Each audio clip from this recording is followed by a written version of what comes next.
स्वर सुधा मंच पर प्रस्तुत है प्रसिद्ध कहानीकार धर्मवीर भारती की कहानी तारा और किरण। वह विस्मित होकर रुक गया। नील जलपटल की दीवारों से निर्मित शयन कक्ष द्वार पर झूलती फुहारों की झालरें और उन पर इंद्रधनुष की धारियां, रंग बिरंगी आभा वाली कोमल शैया और उस पर आसीन स्वच्छ और प्रकाशमयी वरुण बालिका। उसका गीत रुक गया और वह देखने लगा। सौंदर्य की वह नवनीत ज्योति वरुणा आगंतुक की ओर एक कुतूहल की दृष्टि डालकर सजग हो गई। सुरमई बादल के आंचल को उसने कंधों पर डाल लिया और बैठ गई। उर्मी, क्या यही तुम्हारी नवीन खोज है? आगंतुक की ओर इंगित करते वरुणा बोली। हाँ, रानी साथ की मत्स्य बाला बोली। कल संध्या को अंतिम किरणें बटोरने हम लोग स्थल तट पर गई थी रानी, किंतु सहसा जल बीचियों के नृत्य के साथ स्वर लहरियां नृत्य कर उठी। उनमें कुछ अभिनव आकर्षण था। हम लोग किरणें बटोरना भूल गई और उन्हीं स्वरों में बंद कर खींची चली गई एक सैकत राशि के पास, जहां यह वंशी बजा रहा था और देख रहा था अस्त प्राय सूर्य की ओर। हम लोग मंत्र मुग्ध सी खड़ी रही, स्तंभित, मौन। हमारी चेतनाएं जैसे इसके स्वरों के साथ बिखरती जा रही थी। इसने हमको बांध लिया था अपने स्वरों में। जब हमें चेतना हुई तो देखा गायक अचेत था। हमें वह बंदी बना चुका था और हम उसे बंदी बना लाई। रानी की सखियों पर भ्रम का आवरण डालने के अपराध में इसे दंड मिलना चाहिए। अच्छा, तुम जाओ, मैं बाद में इसका निर्णय करूंगी। आगंतुक मौन था। उसे यह सभी कार्य माया जाल प्रतीत हो रहा था। दिवस के घनघोर श्रम के बाद बैठा था सागर तट पर अपनी वंशी लेकर, अपने थके मन से विषाद का भार हल्का करने। और पहली ही फूंक के बाद उसने देखी चारों ओर नाचती हुई मत्स्य बालिकाएं। उनके शरीर से सौरभ की इतनी तीखी लहरें उड़ रही थी कि वह बेसुध हो गया और नयन खुलने पर अपने को पाया एक विचित्र प्रासाद में, जिसके अंदर परियां संगीत भरी गति से घूम रही थी। उसके पश्चात ही अपने को पाया रानी के सम्मुख। विस्मय ने उसके शब्दों की शक्ति हर ली थी। लो, इस पर आसीन हो अतिथि। रानी ने कोमल मृणाल तंतुओं से बुना हुआ एक आसन डाल दिया। वह उस पर बैठ गया। अतिथि, वरुणा बोली, सुनती हूँ इन नील लहरों के वितान के पार कोई दूसरा लोक है, जहाँ उन्मुक्त आकाश है, जहाँ स्वच्छंद पवन के झकोरे कलियों को अनजाने में चूम लेते हैं, जहाँ सूर्य की किरणें बादलों को सजल रंगों में रंग जाती हैं। तुम उसी लोक से आए हो न? हाँ रानी, आगंतुक ने उत्तर दिया। अतिथि, मेरी कितनी इच्छा होती है कि मैं भी अपनी सखियों के साथ उस विशाल सिकता राशि पर किरणें बुनने जाऊं, किंतु मुझ पर रानीतु का अभिशाप है न। चिरकाल से इन जल प्राचीरों में सीमित रहने से अब मैं लहरों की तीव्रता सहने में असमर्थ हूँ। अतिथि, फिर भी तुम्हें देखकर ही उस लोक के वैभव का अनुमान करूंगी। तुम मुझे वहां की कथाएं सुनाओगे न? अवश्य, पर रानी, तुम वहां की कथाओं को समझ न पाओगी। वहां का वातावरण, वहां के निवासी यहाँ से भिन्न है। तुम यहाँ भी उस वातावरण का निर्माण करो अतिथि। मेरी उत्कृष्ट इच्छा है उसे समझने की। मैं यहाँ की नित्यता से अब ऊब चुकी हूँ। मुझे कुछ नवीन चाहिए अतिथि। मुझे स्वीकार है रानी। रानी के उदास नेत्रों में बिजली चमक उठी। अतिथि ने अपनी वंशी उठाई और उसके गंभीर उच्छ्वासों से वातावरण भर गया। वरुण लोक में चंचल लहरों पर परिवर्तन लहराने लगा था। संध्या होते ही सांझ की उदासी चीर कर गूंज उठता था आगंतुक की वंशी का जादू भरा स्वर।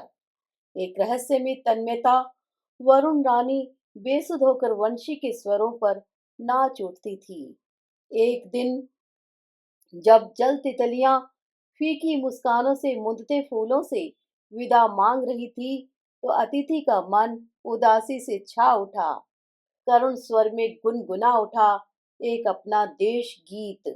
धीरे धीरे सारा वातावरण एक वेदना से सिसकने लगा। रानी बोल उठी, बस बंद करो आगंतुक, तुम्हारा यह गीत जैसे एक विचित्र घुटते हुए वातावरण की सृष्टि कर रहा है। मुझसे यह सहा नहीं जाता। आगंतुक धीमे से हंसकर बोला, यह हमारे देश की कृषक बालाएं गाती हैं रानी। जब बरसात की पहली घटाएं नन्ही बौछारों से उनके तन मन को लहरा जाती हैं और उस सिहरन को अनुभव करने वाली उनके प्रिय की विशाल भुजाएं उनसे दूर होती हैं, तब उनके हृदय का प्रेम करुण स्वरों में उठता है। और तब हरे भरे कुंजों में, पनघटों पर और खेतों में गूंज उठते हैं ये सिसकते गीत। ठहरो अतिथि, तुम्हारे शब्द कभी कभी बहुत गूढ़ हो जाते हैं। बरसात की घटाएं उमड़ती हैं, कृषक बालाएं गाती हैं, ठीक, पर उनके मन का प्रेम उमड़ता है क्या? वरुण बालिका ने प्रश्न किया। आगंतुक, प्रेम क्या? बड़ा गूढ़ प्रश्न है रानी, इसका उत्तर देना असंभव है। तब क्या मेरी जिज्ञासा अतृप्त ही रहेगी? रानी ने पूछा। अच्छा रानी, क्या तुमने भी किसी उदासी भरी वेला में अनुभव किया है अपने हृदय में गूंजता हुआ कोई दर्दीला स्वर? क्या तुम्हारे हृदय में कभी अनजाने अकारण ही कोई पीड़ा कसक उठी है?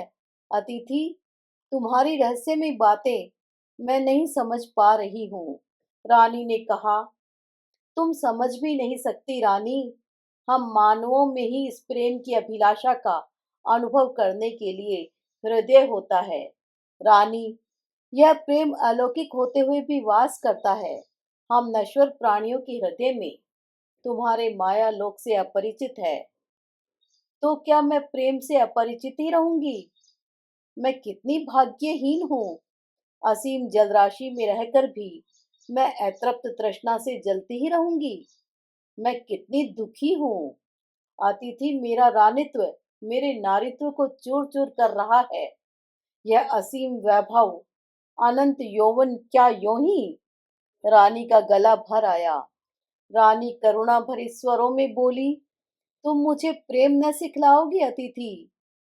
मैं मानवी नहीं हूँ, पर न जाने क्यों यह शब्द मुझे कुछ विस्मृत युगों का स्मरण दिला रहा है, जैसे अव्यक्त शब्दों में मुझे सुना रहा हो प्रेम के उदास गीत। क्या मेरे हृदय के रहस्यों से मुझे अपरिचित रखोगे अतिथि? और दो आंसू चूप पड़े रानी की आंचल पर। अतिथि ने दुलार भरे शब्दों में बोला, मैं प्यार सिखाऊंगा मेरी रानी। रानी के उदासी के बादल फट गए। रानी की चंचल करों ने चुने कुछ जल पटल और उन्हें बिखेर दिया भाव मग्न अतिथि पर। अतिथि ने देखा, वरुण लोक की रानी ने वे कोमल जल पटल उठाए और मस्तक से लगा लिए। किंतु इनमें सौरभ तो है ही नहीं रानी, पर इनमें अनंत यौवन तो है। क्या तुम्हारे लोक में फूलों में सौरभ भी होता है अतिथि? विचित्र है तुम्हारा लोक सौंदर्य तो रूप का गुण है, पर सौरभ तो नहीं। फिर तुम्हारे लोक में फूलों में भी सौरभ होता है।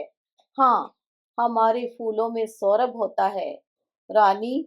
हमारे लोक में ऐसे ही अलौकिक गुण रहते हैं रानी। रूपवान फूलों में सौरभ। लेकिन अतिथि, मत्स्य बालाओं से सुनती हूँ कि इन्हें कभी कभी तटों पर बहकर एकत्र हुए राशि राशि फूल मिलते हैं, जो निरंतर जल में रहने से गल जाते हैं। उनका रंग उड़ जाता है और उनसे निकलने लगती है कड़ी दुर्गंध। कभी कभी शमशान घाटों पर भस्म के ढेरों में दबी मिलती हैं फूल मालाएं, जो जलकर शुष्क हो जाती हैं और जो हल्के स्पर्श से चूर चूर होकर बिखर जाती हैं। कैसा दर्द भरा वर्णन है अतिथि। क्या इन्हीं फूलों की भांति तुम्हारे देश का यौवन भी अस्थिर है? क्या वहां का प्रेम भी इतना नश्वर है? बोलो। हाँ रानी, यौवन के आश्रित रहने वाला प्रेम भी इतना ही नश्वर है। अतिथि रानी चीखी। प्रेम नश्वर है, यौवन अस्थिर है। नहीं, ऐसा मत कहो। किंतु रानी, किंतु परंतु नहीं। अतिथि, प्रेम नश्वर है, यौवन अस्थिर है। आहा, मेरे हृदय में जैसे ज्वालामुखी तप रहा है। अतिथि, प्रेम नश्वर है। रानी अपने शयन कक्ष की ओर भागी। शैया पर अधलेटी रानी सिसक रही थी। अतिथि ने रानी के आंसू थामे और वह बोली, अतिथि, मैं युगों युगों से प्रेम की प्रतीक्षा में जीवित थी। मैं अपने अनंत यौवन का साफल्य प्रेम में पाना चाहती थी। तुमने प्रेम की नश्वरता का चित्र खींचकर मेरी गति का आधार मुझसे छीन लिया। अतिथि, तुमने मेरे अंतिम प्रदीप को एक निर्मम झोंके से बुझा दिया है और मुझे छोड़ दिया है घोर तिमिर में भटकने के लिए। एकाकी, यह किस जन्म के कृत्य का बदला तुम मुझसे ले रहे हो आगंतुक? बोलो। पथिक आश्चर्यचकित था। उसने कांपते करों से थाम ली रानी की मृणाल भुजाएं। रानी उठ बैठी। यह क्या किया अतिथि? उसने पथिक की ओर देखा। यह तुम्हारा प्रथम स्पर्श जैसे मुझे भस्म कर रहा है। तुम्हारे नश्वर मृत्युलोक की प्रेम की छाया मेरे अनंत यौवन पर भी पड़ गई। आह, मेरे हिम से अंग गल रहे हैं इसमें। अतिथि, अतिथि रुंधे गले से बोला, रानी, हम मनुष्यों का प्रेम मनुष्य ही समझ सकते हैं। यौवन का आश्रित प्रेम नश्वर होता है, पर प्रेम का आश्रित प्रेम अमर। हम नश्वर जानते हुए भी पलके मूंदकर प्रेम करते हैं, क्योंकि हमारा प्रेम आत्मदाह होता है, याचना नहीं। तुमने प्रेम को यौवन की तुला पर तोलना चाहा, रानी, और प्रेम के भीषण ताप में गल रही हो। तुम अनंत शून्य में झांक कर देखना, रानी, मैं प्रेम की जलन में जलकर भी तुमसे प्रेम करूंगा। इस कथन के पूर्व ही रानी का हिम तन गल चुका था। रात वेला में सूर्य की दो किरणें किसी विशाल भुजाओं की भांति आगे बढ़ती हैं उसे आलिंगन में भरने के लिए, पर उनके समीप आने के पहले ही वह अरुणिमा में मुंह छिपाकर लौट जाता है अपने निराशा के देश को। मत्स्य बालाएं आती है, उन स्वर्ण किरणों को बीन कर ले जाती है वरुण लोक।